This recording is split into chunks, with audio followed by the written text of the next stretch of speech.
Díobh tá sé an naoláidéag Beltaine 2015 seo é bhríon ag léamh na nuacht a rís neamh ó nuachtán an léneamh. Meascán scéalta atá gaoine neamh idir náisiúnta áitiúil agus idirnáisiúnta. Meascán pictiúí freisin béidir dospeánaí mé chuid béidir nach dospeánaí mé chovis.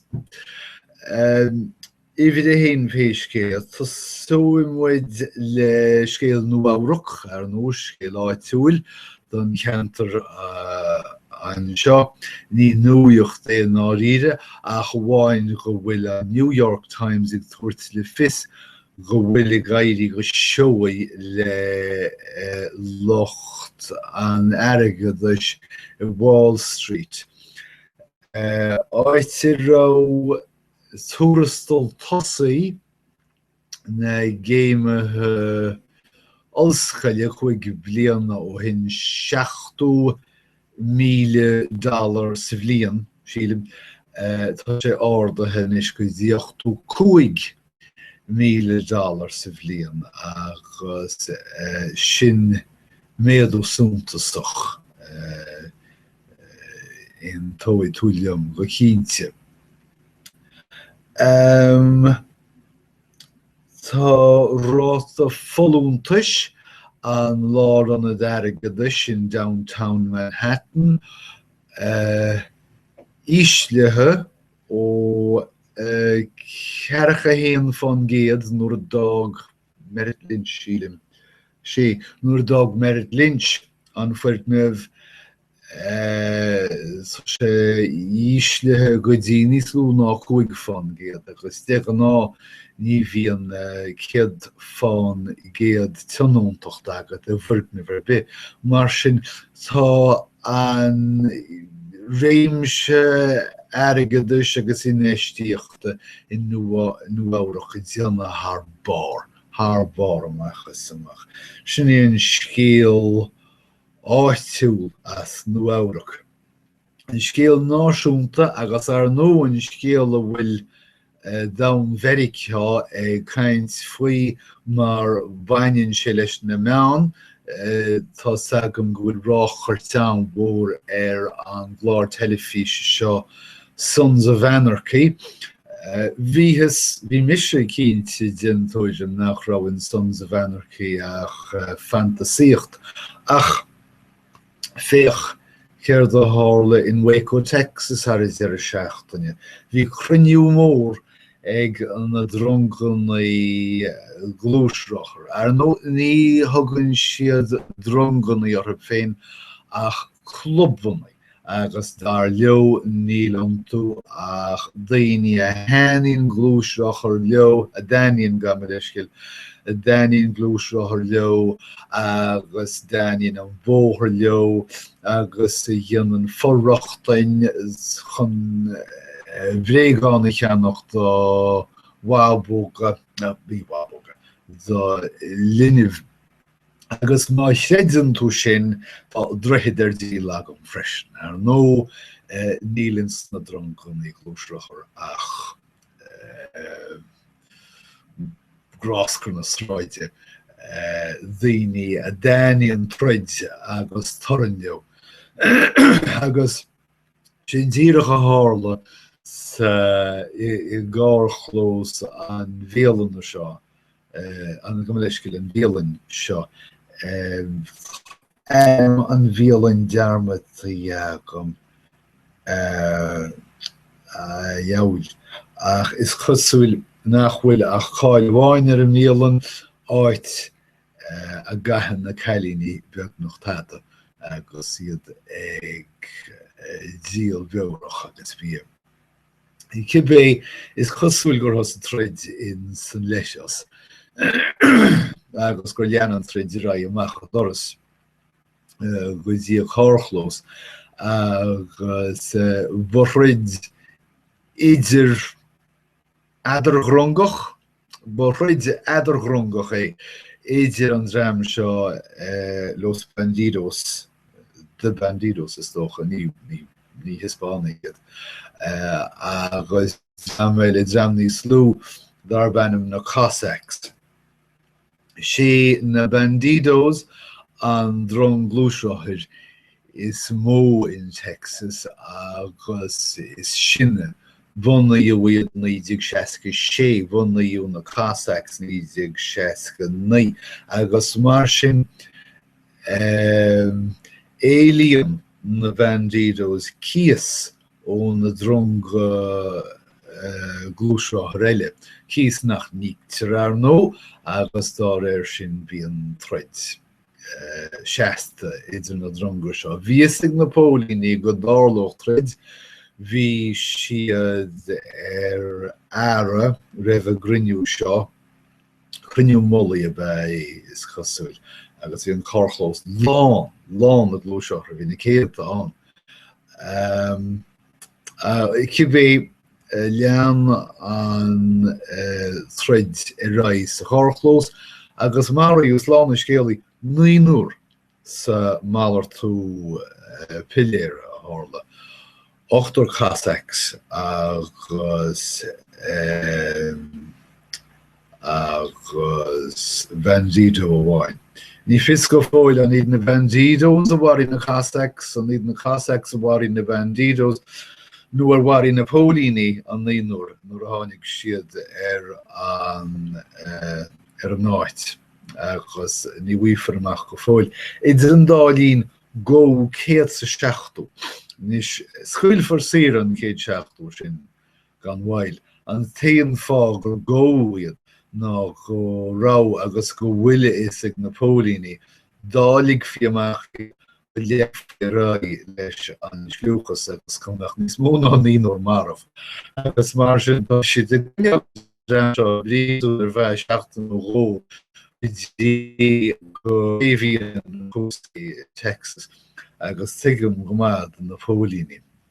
Idir an dálíne tá dágrong tar éis garamach a churmach ag géirí locht a chóleacathe as Texas agus na stáit chósanach teacht go Waco agus leanocht den troid. Ach I ddearan go bhfuil Waco faoi lockdown faoi láthir agus nach bheice muid mór an trádaíochta. A chomhis don ag céalt den na lead seo hísan sin. Má tá 160 sa phríosún, cí féad céad eile atá mohan sin ag súil le showdown a cínt. Ach cí bhéh sin é scéal. Scéal ráiscéal idirnáisiúnta tá Ramadi is Níreach phríomhchathair Anbar tití faoi Waim IS agus ní féidir tá a dhéanamh faoi. Bhuileocht IS an chlichte dan siad go dtí gur tháinig stirim gaiineh anas nachmach na Americanánaí in an ansathe rúchar imirtarthab agus faoi chlúdach an ghaine, faoi chlúdach na stairime thug siad rúthar faoin na chathair agus thug siad an náid. Agus is cosúil bhfuil na céad tá marmh daoine gan trúa iad na cheannarchaí seo agus ní gan chúis a bhfuil feithsí ar dhaoine sa cheantar sin agus sa tírí a rompa. Níos measa don cheantar is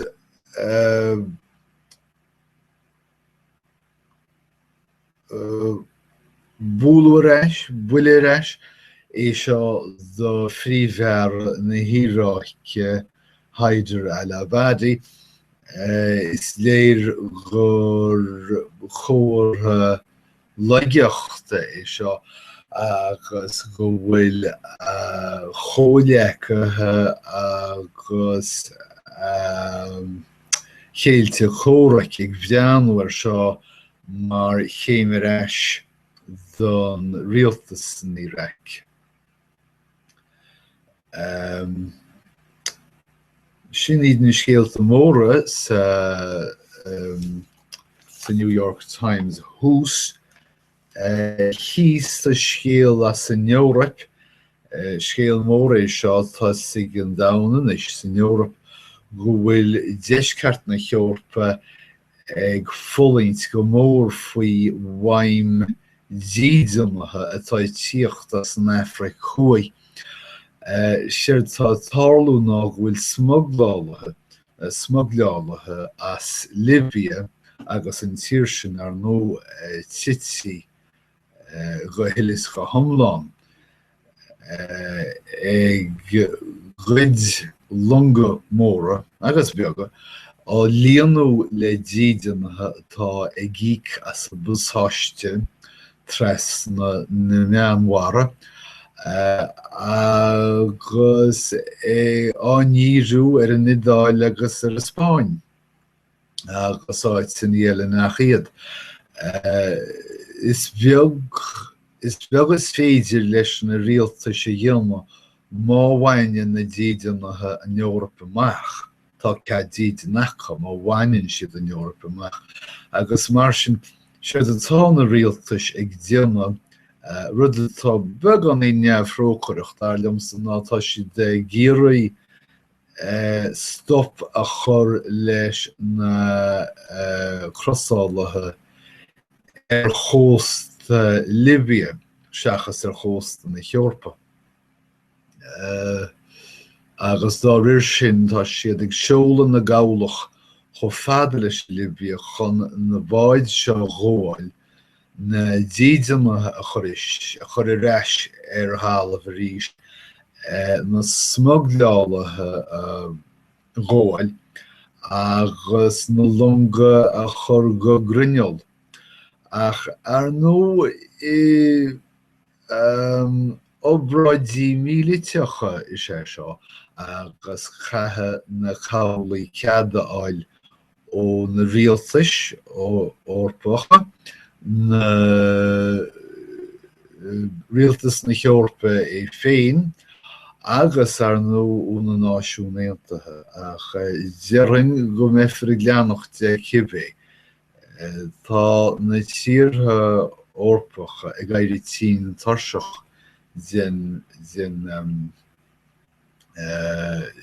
siarmhrú atá teacht as an Afraic ó na díodamatha. Chúla mé scéal inné ó Vicheid ceann na bhailte is lú agus is gile ó híh cracinn de san Eorop tá liomsa bhaile beag é in aice pastal. Chathe siad san 7 díodamatha feastalíonna ar an 7 seo. Chus I ddearann nach bhachas cracinn ghurum I Vicheid le 50 bliain anús.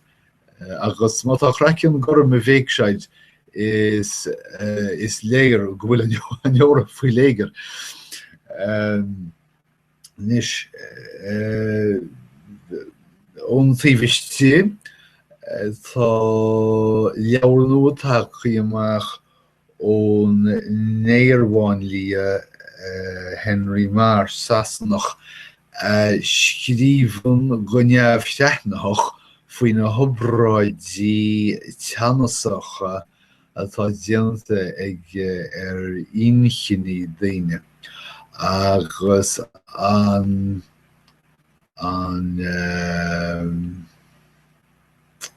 uamhan a bhíonn ar raibh na hobráidí agus an mair sa hagan ar ina ní nuair a éiríonn leo ach mar a heipionn ar na hobráidí seo labhraíonn sé faoin díomú a séasta a hagan ar agus chuid deachar agus atá sé cho bheanú ar na hothir seo I níon an hobráidí agus is go maithe go gur éisian faoi deara an domáiste nua atá déanta do in chinní na náthir seo. Sinníd scéalta móra a New York Times agus Vericá agus chuirí méid deire leis an nuíochtanis Guím lá 10 a rih go léir agus go dtí chéadú réile slán agus beannacht.